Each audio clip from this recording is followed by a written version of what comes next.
Qur'onni eshitish bilish, azon ovozini eshitib yig'lash kerak. Demokratik biz uchun yakkayu yagona va eng to'g'ri yo'ldir.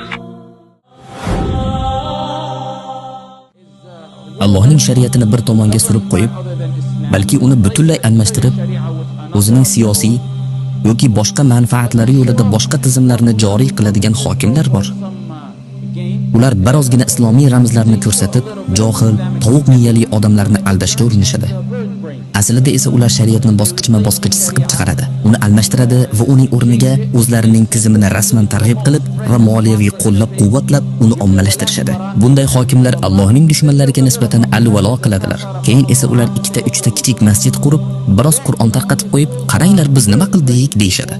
Ular bu bilan faqatgina xoin, aqli past, tovuq miyali kishilarni aldashi mumkin. Ammo tavhidda ulg'aygan, tavhidni o'z hayotining asosiga aylantirgan avlodni bunday nayranglar bilan aldasha olmaydi. Sekulyaristlar ham xuddi shunday qilishadi. Ularning g'oyasi islom emas, ular kufr asosida qurilgan o'zlari ixtiro qilgan mafkurani ilgari suradilar.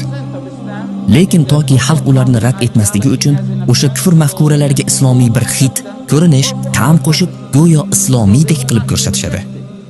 Xuddi shunday bugun g'arb islomi deb atalayotgan yangi dinni qabul qilganlar ham bor. Bu soxta din, u haqiqiy islom emas, bu g'arbcha islom.